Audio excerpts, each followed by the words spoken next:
Ya teman-teman, kami dari Prodi Komputerisasi Akuntansi dari kelompok 2, saya Tasilvia Sernamwal dan teman-teman saya Dewi Trismawati, Abi Yusilawane, Karmila Solisa, dan Abdul Akif Sikdewa. Di sini kami akan menjelaskan tentang sistem parkir otomatis dengan menggunakan model waterfall. Di sini saya akan menjelaskan apa itu model waterfall dan tahap-tahapnya seperti apa saja. Model waterfall ini sebenarnya adalah model yang paling banyak dipakai dalam SE, di mana model ini menggunakan pendekatan secara sistematis mulai dari tingkat kebutuhan sistem, kemudian ke tahap analisis, desain, coding, testing, dan verification, dan juga maintenance. Kenapa disebut dengan waterfall? Karena tahap demi tahap yang dilalui harus menunggu selesainya dari tahap sebelumnya, sehingga semua tahap dapat berjalan secara berurutan. Kemudian di sini ada tahap-tahap. Di sini saya akan menjelaskan satu demi satu apa saja tahap-tahapnya. Yang pertama, requirement. Requirement adalah tahap di mana sistem yang sudah dibuat akan dianalisa apakah sudah memenuhi fungsi yang diinginkan dari sumber-sumber yang dianalisis. Kemudian yang kedua ada desain. Pada tahap ini, sistem akan didesain dan gambaran tentang bagaimana proses dan tampilan dari sistem yang sudah dibuat secara keseluruhan dan spesifik. Kemudian yang ketiga ada implementation. Pada tahap ini akan dilakukan pemeriksaan terhadap sistem yang telah dibuat. Kemudian yang keempat, integration dan testing.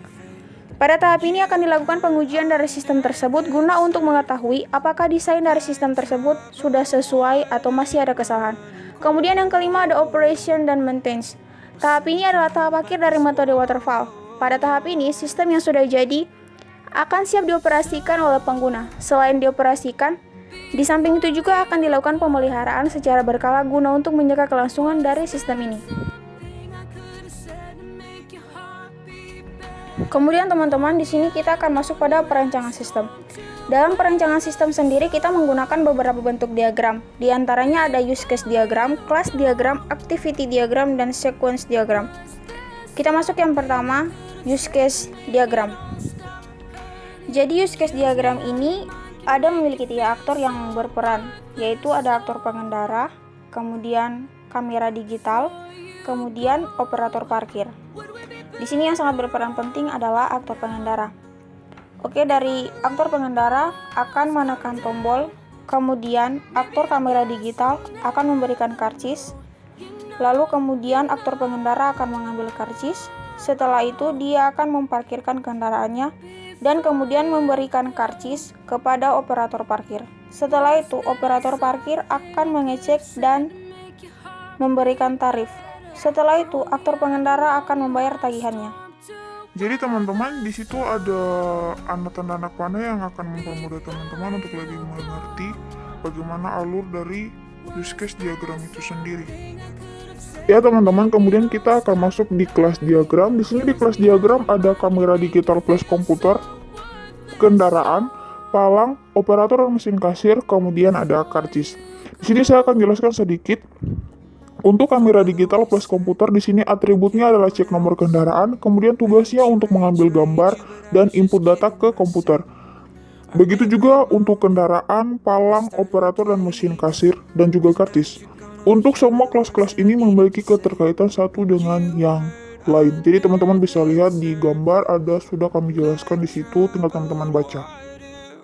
Jadi teman-teman, untuk kelas diagram ini sendiri itu ada 3 area pokok yang situ teman-teman bisa lihat, ada nama, atribut, dan juga operasi.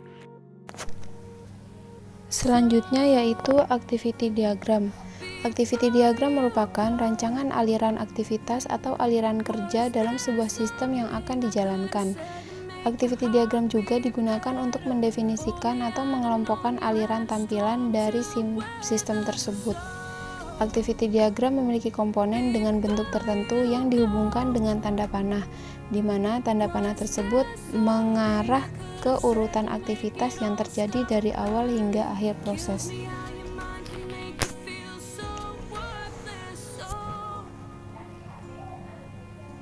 Di sini kita bisa lihat yaitu status awalnya dari masuk tempat parkir, kemudian berlanjut ke aktivitas pemotretan plat nomor kendaraan, kemudian cetak karcis, parkir, keluar parkir, pemotretan plat nomor, pengecekan plat nomor, dan pengecekan karcis parkir.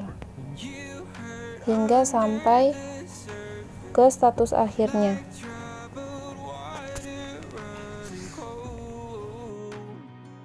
Kemudian yang terakhir ada sequence diagram, yang mana sequence diagram adalah jenis diagram UML yang menunjukkan bagaimana objek dalam suatu kelas atau sistem berinteraksi satu sama lain. Kegunaannya adalah untuk menunjukkan rangkaian pesan yang dikirim antara objek dan juga interaksi antara objek. Berikut adalah komponen-komponen yang terdapat pada sequence diagram. Yang pertama ada objek. Objek adalah kotak yang mewakili sebuah kelas atau objek. Yang kedua ini ada activation boxer, yaitu komponen yang berbentuk persegi panjang yang menggambarkan waktu yang diperlukan sebuah objek untuk melaksanakan tugas. Yang ketiga ada aktor. Aktor adalah komponen yang mewakili pengguna yang sedang berinteraksi dengan sistem. Kemudian ada lifeline. Lifeline adalah komponen berbentuk garis putus-putus. Biasanya memuat kotak yang berisi sebuah objek yang berfungsi menggambarkan aktivitas dari objek. Dan yang terakhir yaitu ada message. Message adalah sebuah pesan yang menggambarkan interaksi yang terjadi antara aktor dengan objek dan sebaliknya, antara objek dengan objek. Dalam sistem parkir otomatis yang kelompok kami buat, di dalam sequence diagram ini bisa dilihat aktornya yaitu pengendara. Kemudian objeknya ada kendaraan, tekan tombol, ambil karcis, kamera digital, database, parkir, operator parkir, dan keluar.